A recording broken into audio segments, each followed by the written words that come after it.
Carmen, buenas noches. Buenas noches. Bueno, ¿cómo ves todo esto? Ver un Congreso paralizado, la necesidad de debatir temas centrales en la Argentina, este manejo del quórum, que además es un manejo lógico, o sea, si tenés quórum podés sesionar y si no tenés...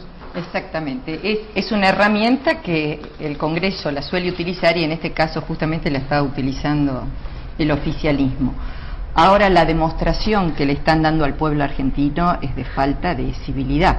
Realmente que no puedan debatirse los temas centrales que preocupan a los argentinos y que justamente hacen a la viabilidad del sistema, porque acá había dos temas fundamentales. Uno era de quién iba a seguir adelante del Banco Central, esa era una de las cuestiones, y la segunda era el del impuesto al cheque, el de los débitos y créditos bancarios, que realmente es tan necesario para la viabilidad de las provincias.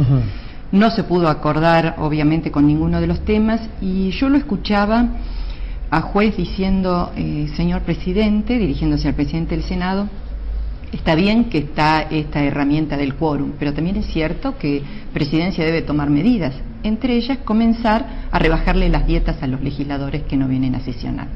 Es decir, si por un lado no hay conciencia cívica, por el otro puede ser que tocándoles el bolsillo se comiencen a preocupar los legisladores, porque no tenemos otra manera de hacerlos comparecer. Sí, porque si no se podría paralizar el Congreso. Se está paralizando el Congreso, y esto no tiene solamente que ver con la aplicación o no de las normas internas y de la propia Constitución Nacional.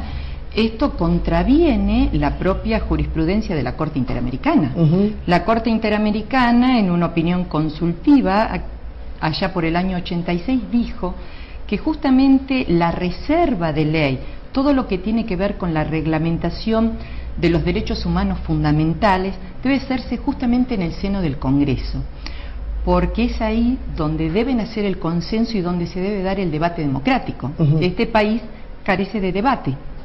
No importa que la mayoría gane, eso lo dice claramente la Corte Interamericana, no importa que gane la mayoría, pero sí es necesario escuchar el debate y a la minoría, porque la que es minoría hoy tiene la posibilidad de que, si es escuchada, mañana pase a ser la mayoría. Claro.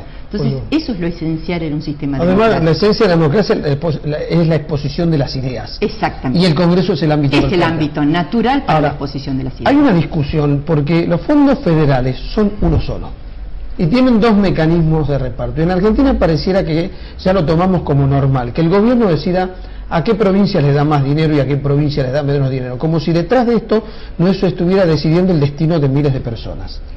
Yo, para que la gente trate de entenderlo, a veces nos dicen que los constitucionalistas somos humoristas, o estamos haciendo humor con la Constitución. Realmente hace 3 o 4 meses que para que el ciudadano argentino entienda algo, tiene que ser constitucionalista, porque hasta a los constitucionalistas les cuesta desentrañar eso. Para que la gente entienda, hay un sistema que está en el plexo de la Constitución sobre el reparto de los impuestos, para que tengan una idea global. Hay impuestos que son externos, los aduaneros, esos le corresponden a la nación, o sea, son del gobierno federal, ese es el concepto en principio. Después hay impuestos indirectos, que son los que gravan esencialmente el consumo y que son concurrentes, los aplica dentro de su jurisdicción o el gobierno federal o las provincias. Esos impuestos indirectos se coparticipan, o sea que hay una distribución de esos ingresos entre la nación y las provincias. Y después hay impuestos directos, que son los que gravan una manifestación directa de riqueza, como por ejemplo el impuesto a las ganancias. Esos impuestos corresponden a las provincias. ¿Cómo se reparte cada una de las jurisdicciones? En virtud de un porcentaje fijo. En el caso de Tucumán, nosotros estamos en el 5º lugar, con un 4,94%. ¿Vimos en algún momento un país verdaderamente federal?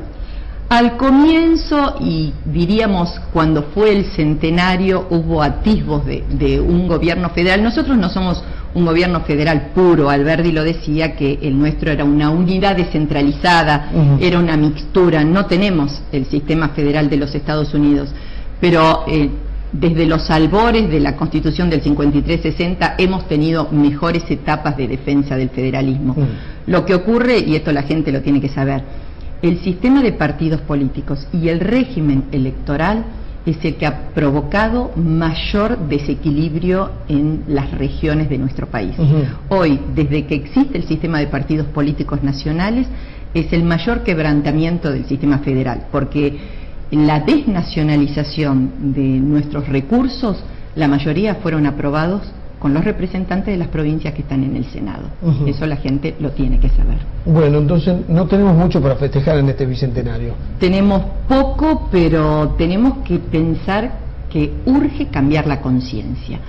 Esto, y yo la escuchaba hoy y lo decía una diputada, la diputada Carrió, que decía, acá hay que terminar a jugar a la oposición, porque cuando Rossi dijo que se levantaban y no iban a prestar quórum, muchos de los opositores recién vinieron después al recinto.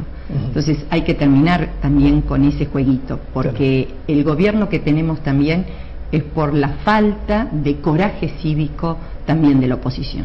Bien. Carmen, muchas gracias. No.